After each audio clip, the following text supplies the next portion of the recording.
Welcome to my channel. আজকে আমরা class 11-এর একটা নতুন টপিক নিয়ে চলে এসেছি।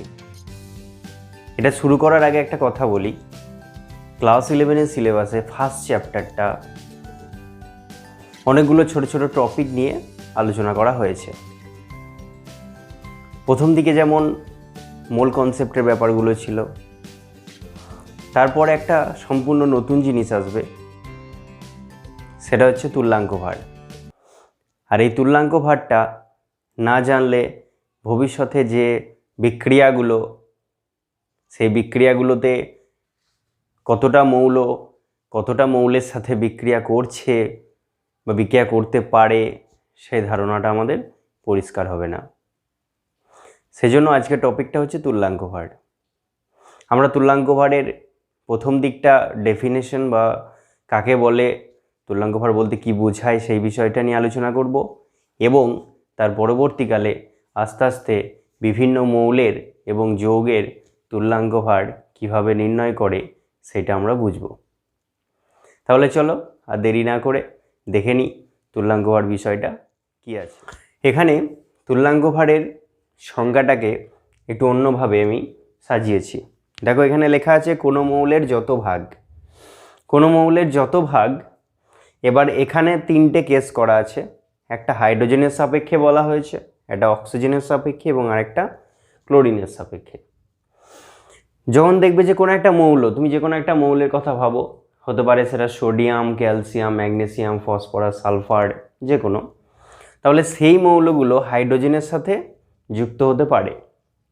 যত তুমি যৌগ দেখেছো, সেই মৌলটা, সেই পার্টিকুলার মৌলের সঙ্গে হাইড্রোজেনের, সেই প্রত্যেকটা যৌগে তুমি দেখতে পাবে যে হাইড্রোজেনের কিছু ভাগ ওই মৌলটার কিছু ভাগের সঙ্গে যুক্ত হচ্ছে, এবং যত ধরনের সে যৌগ তৈরি করবে সে কিন্তু হাইড্রোজেনের ওই সেই একটা নির্দিষ্ট পরিমাণের সাথেই সে কিন্তু যুক্ত হবে।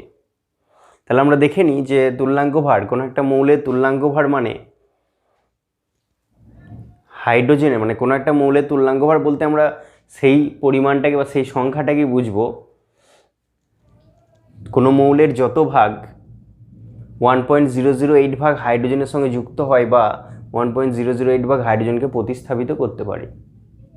অর্থাৎ কি না, কোনো মৌলের তুল্যাঙ্ক ভার হলো সেই যত ভাগ, মানে সেই সংখ্যাটাই যত ভাগটা সে 1.008 ভাগ হাইড্রোজেনের সঙ্গে যুক্ত হতে পারে।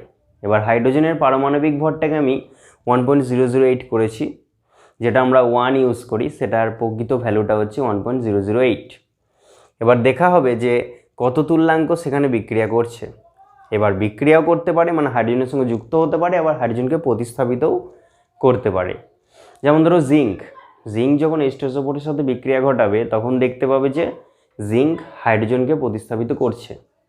তাহলে ওই জিঙ্ক কতটা হাইড্রোজেনকে প্রতিস্থাপিত করছে, তখন কি হবে না, জিঙ্কের তুল্যাঙ্ক ভারটা তখনই দেখা হবে যে জিঙ্কের যত ভাগ 1.008 ভাগ হাইড্রোজেনকে প্রতিস্থাপিত করছে, সেইটাই হবে সেই জিঙ্কের তুল্যাঙ্ক ভার। একইভাবে যদি আমি অক্সিজেনের সাথে যুক্ত হওয়ার কথা বলি, মানে কোনো মৌলে যত ভাগটা 8 ভাগ অক্সিজেনের সাথে যুক্ত হচ্ছে, বা তুমি এইভাবে ভাবো 8 ভাগ অক্সিজেনটা ওই মৌলটা যার তুল্যাঙ্ক ভার আমি বের করতে চাচ্ছি সেই মৌলটার কত ভাগের সঙ্গে যুক্ত হচ্ছে, বা কত ভাগ 8 ভাগকে প্রতিস্থাপিত করতে পারছে। বুঝে গেল? তো সেই 8 ভাগ অক্সিজেনকে প্রতিস্থাপিত করবে ওই মৌলটার যত ভাগ, সেইটাই তার তুল্যাঙ্ক ভার। আবার যদি ক্লোরিনের সাপেক্ষে বলি, ক্লোরিনের পারমাণবিক ভর 35.5, 35.5, এবং Cl এর তুল্যাঙ্ক ভারও 35.5। তাহলে সেই 35.5 ভাগ Cl এর সঙ্গে যুক্ত হবে কোনো মৌলের যত ভাগ, সেটা হচ্ছে ওই মৌলের তুল্যাঙ্ক ভার। অথবা 35.5 ভাগ Clকে প্রতিস্থাপিত করতে পারবে যত ভাগ, সেইটাই হচ্ছে তার তুল্যাঙ্ক ভার। এবার আমাকে দেওয়া হবে যে এত ভাগ, কিছু একটা পরিমাণ বলে দেবে, এত গ্রাম বা এত ভাগ মৌল এত ভাগ হাইড্রোজেনের সঙ্গে যুক্ত হচ্ছে, সেখান থেকে তোমাকে তুল্যাঙ্ক ভারটা বের করতে হবে। তখন আমরা ব্যাপারটাকে ইউনিটারি মেথড বা ঐকিক নিয়মের মাধ্যমে করতে পারি। সেই ঐকিক নিয়মের পর, সেই ঐকিক নিয়ম থেকে এই সূত্রটা তৈরি করা হয়েছে যে হাইড্রোজেনের, মানে 1.008 ভাগ হাইড্রোজেনটা কত ভাগ মৌলের সাথে যুক্ত হতে পারছে সেই পার্টিকুলার সেই সংখ্যাটাই তার তুল্যাঙ্ক ভার। ফলে গিভেন মৌলের ওজন যেটা কোশ্চেনে দেওয়া থাকবে সেই মৌলের ওজনটা উপরে বসাবো বাই সংযুক্ত বা প্রতিস্থাপিত হাইড্রোজেনের ওজন। তার মানে কি ওই মৌলটার সঙ্গে যতটা হাইড্রোজেন মোট যোগ হয়েছে সেইটা এখানে বসাবো ইন্টু 1.008। মানে বিষয়টা এইভাবে ভাবো যে যতটা এখানে হাইড্রোজেনের কথা বলা আছে কোশ্চেনে, তত গ্রাম বা তত ভাগ হাইড্রোজেন যুক্ত হচ্ছে এই যে মৌলের ওজনটা বলা আছে অত ভাগ মৌলের সঙ্গে। তাহলে 1.008 ভাগ হাইড্রোজেন কত ভাগ মৌলের সঙ্গে যুক্ত হবে, তাহলে সেই হিসাবে এইটা দাঁড়াচ্ছে। একইভাবে দেখো অক্সিজেনের সাপেক্ষে যখন করব তখন মৌলের ওজন বাই সংযুক্ত বা প্রতিস্থাপিত অক্সিজেনের ওজন এখানে হবে 8। বুঝা গেল? তাহলে হাইড্রোজেনের জন্য 1.008, অক্সিজেনের জন্য 8 আর ক্লোরিনের জন্য 35.5। এই সংখ্যাগুলোই কিন্তু এদের নিজস্ব তুল্যাঙ্ক ভার। বোঝা গেল? এইভাবে সংজ্ঞা অনুযায়ী আমরা তুল্যাঙ্ক ভারটা বের করব। এটা একটা উপায় আছে। আর একটা উপায় বলবো যে আণবিক ভর বা পারমাণবিক ভরকে যখন যোজ্যতা দিয়ে আমরা ভাগ করব সেভাবেও আমরা তুল্যাঙ্ক ভারটা বের করতে পারি এবং সেটা এখান থেকেই প্রমাণ করা যাবে। তাহলে আমরা দেখলাম যে তুল্যাঙ্ক ভারের সংজ্ঞাটা কী কী হতে পারে। এবার আমরা তুল্যাঙ্ক ভারটাকে আরও ভালোভাবে বুঝব। দেখো আমি কি করছি। Suppose M is a metal and এই মেটালটা অক্সিজেনের সাথে যুক্ত হবে। ওকে, আমি অক্সিজেন, হাইড্রোজেন, ক্লোরিন 3 ধরনেরই বলছি। ধরো অক্সিজেনের সাথে যুক্ত হবে। এবার মেটালের কিছু পরিমাণ, ধরো আমি ধরে নিলাম এক্স ভাগ, এবং অক্সিজেনের কিছু পরিমাণ আমি ধরে নিলাম ওয়াই ভাগ, এটা যুক্ত হয়েছে। এবার কিছু একটা যৌগ তৈরি করেছে, আমি ধরলাম সেটা MO2, সেটা এম এর ভ্যালেন্সি যেমন হবে সেরকম যৌগটা করবে। তাহলে এম সেই মেটালের কিছু পরিমাণ এক্স ভাগ এবং অক্সিজেনের কিছু পরিমাণ ওয়াই ভাগ যদি যুক্ত হয়, তাহলে এম মানে এই যে ধাতুটা এর তুল্যাঙ্ক ভারের সংজ্ঞাটা অনুযায়ী আমরা কি দেখতে পাবো যে দেখো এই কথাটা আমি লিখতে পারি যে ওয়াই ভাগ অক্সিজেন যুক্ত হয় এক্স ভাগ ধাতুর সঙ্গে। ওকে, এক্স ভাগ ধাতুর সঙ্গে ওয়াই ভাগ অক্সিজেন যুক্ত হয়। তাহলে সংজ্ঞা অনুসারে 8 ভাগ অক্সিজেন কতটা যুক্ত হবে, তাহলে X divided by Y into 8 ভাগ ধাতুর সঙ্গে। তাহলে প্রতি 8 ভাগ অক্সিজেন কতটা ধাতুর সাথে যুক্ত হবে সেটাকেই অ্যাকচুয়ালি তার তুল্যাঙ্ক ভার হিসাবে ধরা হবে। তাহলে এই যে জিনিসটা দেখতে পাচ্ছ এক্স বাই ওয়াই ইন্টু 8, এইটা হচ্ছে সেই ধাতুটা তুল্যাঙ্ক ভার, বা এইভাবে তার তুল্যাঙ্ক ভারটা বের করব। ক্লিয়ার? অথবা আমি যদি ধরি যে এম একটা মেটাল, সেটা হাইড্রোজেনের সাথে যুক্ত হচ্ছে এবং MH2 এই টাইপের কোনো একটা যৌগ তৈরি করছে, এবং এখানে সেমভাবে এটা যদি এক্স ভাগ ধরি, এক্স ভাগ, এবং এটা যদি ওয়াই ভাগ ধরি, ওকে, তাহলে সে কিছুটা যৌগ তৈরি করছে। তাহলে একইভাবে কিন্তু আমি তার তুল্যাঙ্ক ভারটা মানে equivalent weight of M, equivalent ওয়েটটা কী করে বের করব, যে কতটা ধাতু যুক্ত হচ্ছে সেই ধাতুর ভাগটা বাই অক্সিজেন কতটা যুক্ত হচ্ছে সেইটা ইন্টু 1.008। ক্লিয়ার? একইভাবে যদি আমি ক্লোরিনের কথা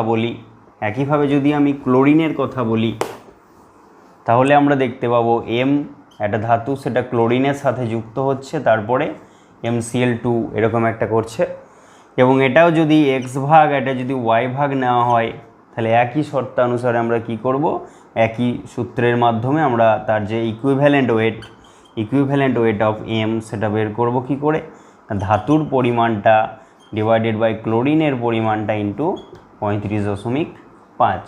ওকে, তাহলে এইভাবে সহজভাবে আমরা তার তুল্যাঙ্ক ভারটা নির্ণয় করতে পারছি যে কোনো ধাতুর যত ভাগ পরিমাণটা সেই 1.008 ভাগ হাইড্রোজেনের সাথে যুক্ত হতে পারে বা 35.5 ভাগ ক্লোরিনের সাথে যুক্ত হতে পারে, সেটাই অ্যাকচুয়ালি সেই ধাতুটা তুল্যাঙ্ক ভার হিসাবে ধরা হবে, অথবা তাকে প্রতিস্থাপিত করতে পারে।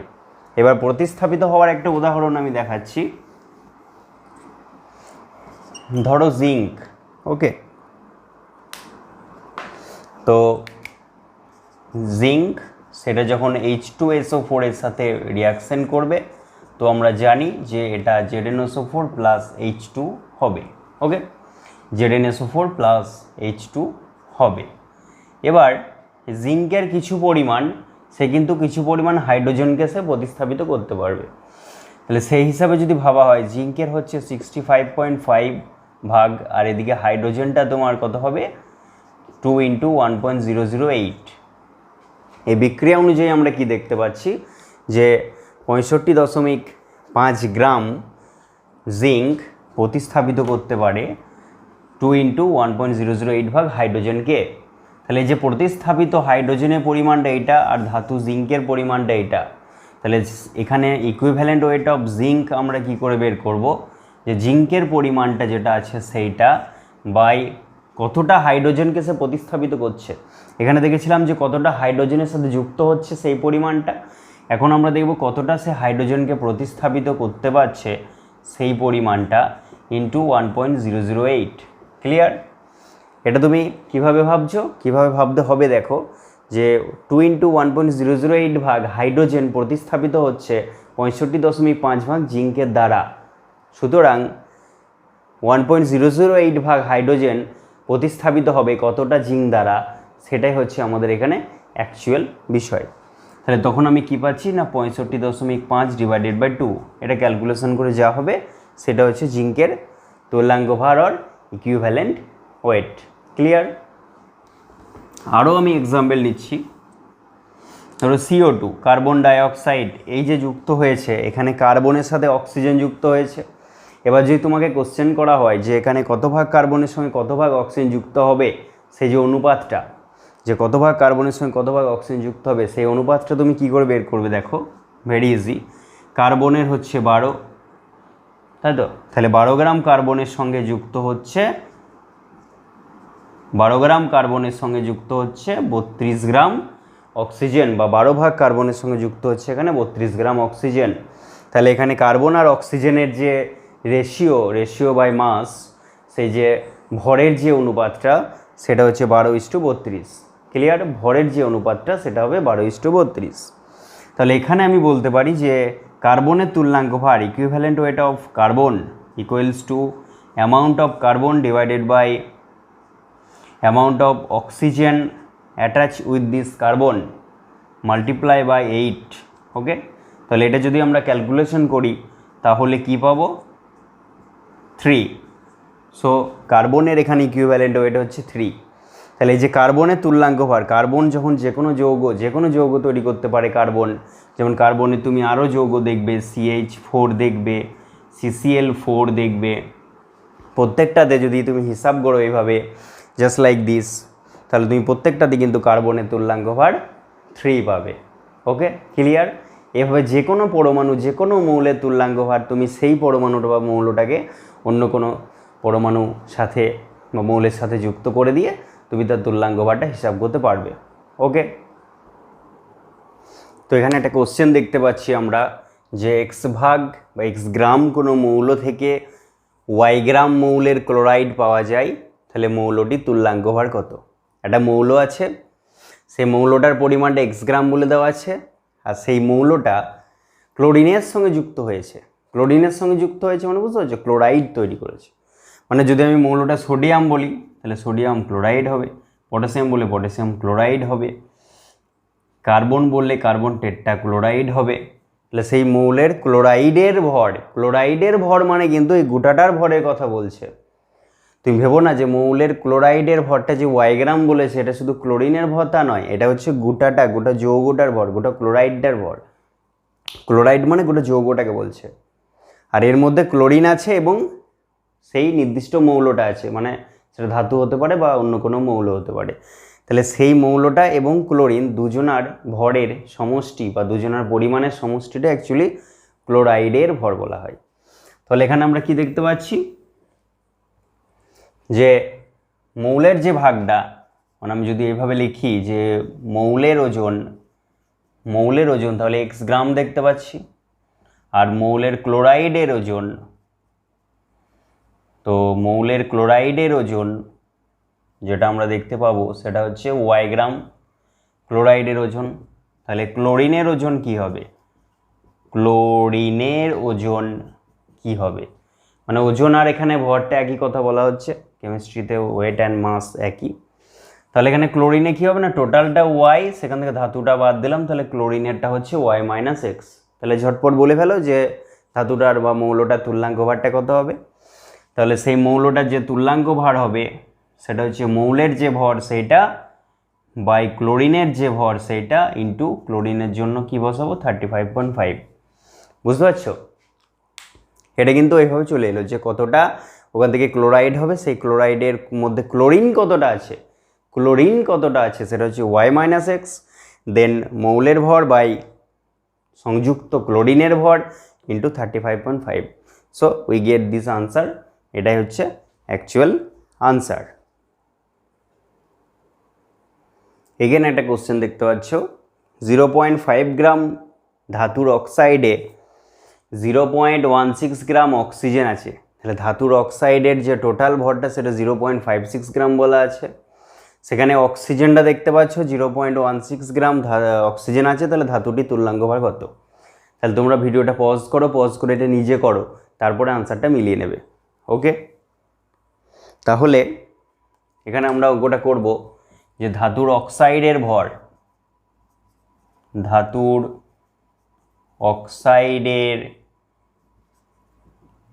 ভর ইকুয়ালস টু 0.56, অক্সিজেনের ভরটা দেওয়া আছে 0.16, ইউনিটটা গ্রাম আছে এখানে। তাহলে অতএব ধাতুটার, এখান থেকে আমি ধাতুর ওজনটা বার করবো বা ধাতুর ভরটা বের করব, সেটা অবশ্যই 0.56 মাইনাস 0.16। তাহলে এই যে এটা করলাম 0.56 মাইনাস 0.16, তাহলে এটা যখন আমি মাইনাস করছি তখন আমি এটা কি দেখতে পাচ্ছি যে 0.4 গ্রাম। ওকে, তাহলে 0.4 গ্রাম দেখতে পাচ্ছি ধাতুটার ভর। তাহলে এখান থেকে আমি ধাতুর তুল্যাঙ্ক ভরটা কী করে বের করব? ধাতুর ভর বাই অক্সিজেনের ভর ইন্টু 8, ধাতুর ভর বাই অক্সিজেনের ভর ইন্টু 8। তাহলে তখন আমি এটা ক্যালকুলেশনটা কী করে করব যে 40/16 ইন্টু 8 দ্যাট ইজ 20। ওকে, এটা থেকে করলে এখান থেকে আমরা 20 পাবো। তার মানে কি বুঝলাম? ধাতুটা তুল্যাঙ্ক ভার 20। ওকে, তাহলে আবার একটা কোশ্চেন দেখতে পাচ্ছি, ধাতব ক্লোরাইডের বাষ্প ঘনত্ব 66, যদি ধাতুর অক্সাইডে 53% ধাতু থাকে তাহলে ধাতু তুল্যাঙ্ক ভার কত? That means vapour density of metal oxide is 66. If the metal present 53% in this oxide, find the equivalent weight of this metal. মেটালের ইকুইভ্যালেন্ট ওয়েট কত হবে? এটা খুবই গুরুত্বপূর্ণ একটা কোশ্চেন। তো দেখা যাক, দেখো আমি কি করে করছি। প্রথমে ধাতুর ক্লোরাইডের যে ধাতব ক্লোরাইডটা দেখতে পাচ্ছ সেটা এরকম টাইপের কিছু হবে, MClX। এম এর ভ্যালেন্সি আমি যদি এক্স ধরি তাহলে তার সংকেতটা হবে MClX। তাহলে এইটা হচ্ছে ধাতব ক্লোরাইড যার আণবিক ভর মানে মলিকিউলার ওয়েট সেটা এই বাষ্প ঘনত্ব বা ভেপার ডেন্সিটি থেকে বের করবো। আমরা জানি যে ভেপার ডেন্সিটি যদি 66 হয় তাহলে মলিকিউলার ওয়েট হচ্ছে 2 × 66, দ্যাট মিন্স 132। ওকে, এখান থেকে মলিকিউলার ওয়েটটা এটা লিখে রাখলাম। এবার ধাতুটির বা ধাতব অক্সাইডে 53% ধাতু আছে, that means in this oxide 53% metal present. তাহলে মেটাল প্রেজেন্ট 53%, দ্যাট ইজ যে ধাতুটা M, তাহলে M আছে 53%। তাহলে অক্সিজেনটা কত হবে? 47% হবে। অক্সিজেনটা কত হবে? 53% মেটাল আছে, তো আমরা 47% হবে। তাহলে এখান থেকে আমরা তার equivalent weight of this metal এটা আমরা কি করে বের করব? যে মেটালের অ্যামাউন্টটা ওপরে লিখব বাই নিচেতে হবে অক্সিজেনের অ্যামাউন্টটা, কতটা অক্সিজেন আছে ইন্টু 8। ওকে, এবার এটা ক্যালকুলেশন করব। এটা ক্যালকুলেশনের যে ভ্যালুটা দাঁড়াবে সেই ভ্যালুটা হচ্ছে, এটা ক্যালকুলেশন করবে 9.02। দ্যাট মিন্স ইকুইভ্যালেন্ট ওয়েট মানে তুল্যাঙ্ক ভারটা তার এতটা হয়েছে। যোজ্যতা কত? তাহলে ধাতুর তুল্যাঙ্ক ভারটা আমি এখানে পেয়ে গেলাম। এবার যোজ্যতাটা বার করতে হবে। দেখো, যোজ্যতা বের করার জন্য তোমার কাছে ইনফরমেশান আছে, গোটা ক্লোরাইডটার যে আণবিক ভর সেটা এখানে দেওয়া আছে। এবার তুমি কি করবে? তুমি কিছু জিনিস ধরে নেবে, যে ধরি ধাতুর যে পারমাণবিক ভর, সেই পারমাণবিক ভরটা কিছু একটা ধরে নিচ্ছি আমি স্মল লেটার এ, আর ধাতুর যে যোজ্যতা, সেই যোজ্যতাটা আমি ধরে নিচ্ছি এক্স। ওকে, ধাতুর যোজ্যতাটা আমি ধরে নিচ্ছি এক্স। তাহলে এই যে সংকেতটা দেখতে পাচ্ছ MCl(x), তাহলে এই অনুযায়ী তার যে আণবিক ভর, দ্যাট ইজ মলিকুলার ওয়েট, সেই মলিকুলার ওয়েটটা কী হবে আমরা সেটা দেখব। দেখো এখানে এম আছে একটা। এবার যে কোনো সংকেতের আমরা যখন মলিকুলার ওয়েট ডিটারমাইন করি তখন সেই পার্টিকুলার প্রত্যেকজনার অ্যাটমিক ওয়েটটাকে আমরা বলি, তাই তো, তার যে পারমাণবিক ভর সেটা বলি। তাহলে এর পারমাণবিক ভরটা হচ্ছে এ প্লাস ক্লোরিনের সংখ্যা হচ্ছে এক্স, এক্সখানা ক্লোরিন আছে, তাহলে 35.5 ইন্টু এক্স, এটা হচ্ছে তার আণবিক ভরটা হিসাব করা আছে। আবার ধাতুটার ইকুইভ্যালেন্ট ওয়েট এটা বেরিয়ে গেছে। তাহলে আমাদের কাছে যে ফর্মুলাটা ছিল equivalent weight equals to atomic weight by valency, that is V. তাহলে সেখান থেকে আমি কি করতে পারি, A equals to A into V, that means 9.02 into valency X, তাহলে ইকুয়ালস টু 9.02 এক্স। এটা হচ্ছে কিন্তু A value. A value means small letter A, because পারমাণবিক ভরটা আমি বড় হাতের এ যেটা ক্যাপিটাল এ সেটা না ধরে আমি স্মল লেটার এ ধরেছি। তাহলে কী হবে, এই যে আণবিক ভরটা দেখতে পাচ্ছ এইটা মানে কিন্তু এদিকে 132। তাহলে আমি এখানটা মুছে দিচ্ছি। তাহলে এখানটাকে আমি লিখতে পাচ্ছি যে এ প্লাস 35.5 এক্স ইকুয়ালস টু 132। এবার এ ভ্যালুটা এখানে পেয়ে যাচ্ছি 9.02 x plus 35.5 x equals to 132। তাহলে দেখো এখান থেকে এই ভ্যালুটা এখানে বসিয়ে দিলাম আমি, এর ভ্যালুটা 9.02, সেই ভ্যালুটা আমি এখানে বসিয়ে দিলাম। তাহলে 9.02 এক্স এক্স, তাহলে এই দুটোকে সাম করব, সাম করার পর ওইদিকে ডিভাইড করে দেবো। তাহলে ডিভাইড করে দিলে এটা 3 মতো আসবে। তাহলে এখান থেকে আমরা পেয়ে যাচ্ছি এক্স এর ভ্যালু 3, মানে valency of that metal is 3। এরপর একটা অঙ্ক নিয়ে এসেছি, দেখো একটি ধাতু এম এর ক্লোরাইডে 54.5% ধাতু আছে, মানে সেই ধাতব ক্লোরাইডটার মধ্যে এত পার্সেন্ট ধাতু আছে। ওই ধাতুটি 3 গ্রাম, অপর একটি ধাতু এন তার লবণ থেকে 4.8 গ্রাম ধাতুকে প্রতিস্থাপিত করে। তার মানে একটা ধাতু আর একটা ধাতুকে তার লবণ থেকে প্রতিস্থাপিত করছে। দ্বিতীয় ধাতুটি তুল্যাঙ্গভার কত? দেখো প্রথম ধাতুতে যে ইনফরমেশনটা এরকম ধাতব ক্লোরাইডে এত পার্সেন্ট ধাতু আছে বা এত পার্সেন্ট ক্লোরিন আছে, এই ইনফরমেশনটা নিয়েই কিন্তু আমি যে প্রথম মেটালটা তার কিন্তু তুল্যাঙ্গভারটা বের করে দেওয়া যাবে। বোঝা গেল? জাস্ট এই ইনফরমেশনটা যে ধাতুটার ক্লোরাইডে এত পার্সেন্ট ধাতু আছে, এই তথ্যটা থেকে ইনফরমেশন থেকে we can calculate the equivalent weight of that metal. তাহলে এম এর তুল্যাঙ্গভার কিন্তু আমি পেয়ে যাচ্ছি। তারপরে আবার একটা ইনফরমেশন দিয়েছে যে এম ধাতুটা সে তার যে 3 গ্রামটা সে কিন্তু অপর একটা ধাতুকে 4.8 গ্রামকে প্রতিস্থাপিত করতে পারছে। তার মানে 3 গ্রাম ধাতুটা অপর একটা ধাতুর 4.8 গ্রামকে এত পরিমাণ ধাতুকে সে প্রতিস্থাপিত করতে পারছে। তাহলে দ্বিতীয় ধাতুটা তুল্যাঙ্গভার কত? এবার আমি তোমাকে এই উদাহরণটা, মানে এই যে ব্যাপারটা, এর যে একটা এক্সাম্পল, সেই এক্সাম্পল আমি একটা বানিয়ে দেখাচ্ছি।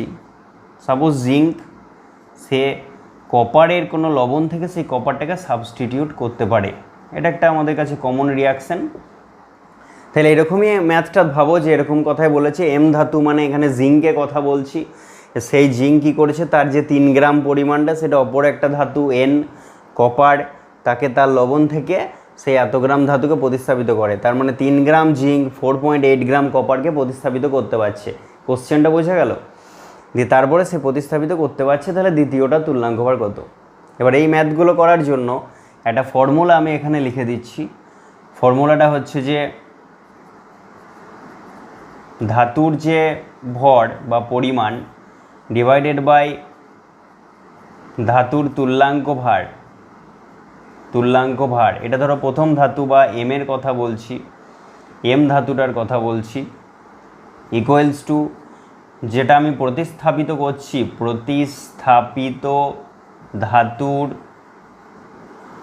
ভর, মানে আমি এন ধাতুটার কথা বলছি, বাই প্রতিস্থাপিত ধাতুটার তুল্যাঙ্ক ভার। ওকে, এটা ফর্মুলা আছে। ধরো যে ধাতুটার প্রথমে কথা বলছি তার ভর বাই তার তুল্যাঙ্ক ভার ইকুয়ালস টু প্রতিস্থাপিত ধাতু, যে ধাতুটাকে প্রতিস্থাপিত করছে তার ভর বাই তুল্যাঙ্ক ভার। এটা একটা ফর্মুলা, এইটাতে বসিয়ে আমরা ক্যালকুলেট করতে পারি। তাহলে এই রিয়াকশানটা একটা এক্সাম্পল ছিল, তাহলে এটা এখান থেকে মুছে দিচ্ছি। তাহলে প্রথম আমি কি করব না, এম ধাতু তুল্যাঙ্ক ভারটা বের করে নিচ্ছি। তাহলে এম ধাতুর যে ইকুইভ্যালেন্ট ওয়েট সেইটা ইকুয়ালস টু কী হবে, ধাতুটার পরিমাণ, ধাতুটা হচ্ছে 54.5, এটা ধাতুটার পরিমাণ। আর সেই ধাতুতে যে ক্লোরিনটা আছে সেই ক্লোরিনের পরিমাণটা কত হবে, এখান থেকে তোমাকে 100 থেকে এটা বিয়োগ দিয়ে দেবে। 100 থেকে যদি এটা বিয়োগ দিয়ে দাও তাহলে এটা কত পড়ে থাকছে, 45.5, তাই তো। 45.5 ইন্টু ক্লোরিন আছে বলে 35.5। এবার আমি যেটা করব এখানে, যে ক্যালকুলেশনটা আমি এখানে বলে দিচ্ছি, এটা তোমরা নিজেরা করে নেবে। এটা ক্যালকুলেশন করে যে ভ্যালুটা বেরোবে সেটা হচ্ছে যে 42.52, এটা ক্যালকুলেশন করে বেরোবে। তাহলে এটা এম ধাতুর ইকুইভ্যালেন্ট ওয়েট। তাহলে এখানে দেখো এম ধাতুর ইকুইভ্যালেন্ট ওয়েট পেয়ে গেছি, আমাকে এন ধাতুর ইকুইভ্যালেন্ট ওয়েটটা বার করতে হবে। তাহলে এই ইকুয়েশনটাতে যদি আমি বসিয়ে দিই, তাহলে এম ধাতুর ভর মানে কতটা এম ধাতু কাজে লাগছে, দ্যাট ইজ 3 গ্রাম। তাহলে 3 গ্রাম ডিভাইডেড বাই ধাতুটা তুল্যাঙ্ক ভারটা কত হবে, দ্যাট ইজ 42.52 হবে, ইকুয়ালস টু এদিকে প্রতিস্থাপিত যে সেকেন্ড ধাতুটা কথা বলছি সেটা কত আছে, 4.8 গ্রাম আছে। তাহলে এখানে আমি 4.8 গ্রাম বসাবো, ডিভাইডেড বাই সেকেন্ড ধাতু মানে এন ধাতুটার ইকুইভ্যালেন্ট ওয়েট। তাহলে ইকুইভ্যালেন্ট ওয়েট অফ এন ধাতুটার যে ইকুইভ্যালেন্ট ওয়েট সেটা এভাবে আমরা ইজিলি দেখো এখান থেকে বেরিয়ে যাবে না, এম ধাতু ইকুইভ্যালেন্ট ওয়েট। এবার এর যে আনসারটা হবে, এই ইকুইভ্যালেন্ট ওয়েটের যে আনসারটা হবে সেটা হচ্ছে 68.03। তোমরা করে নিয়ে এবার দেখে নেবে। তো আমি পদ্ধতিটা বুঝিয়ে দিলাম, ক্যালকুলেশনটা তোমরা নিজেরা করে নেবে। এটা হচ্ছে যে একটা ধাতুর সাপেক্ষে আর একটা ধাতু তুল্যাঙ্ক ভার নির্ণয়ের ফর্মুলা। একটা ধাতু তুল্যাঙ্ক ভার জানা থাকলে আরেকটা ধাতু তুল্যাঙ্ক ভার আমরা এভাবে বের করতে পারছি। ওকে।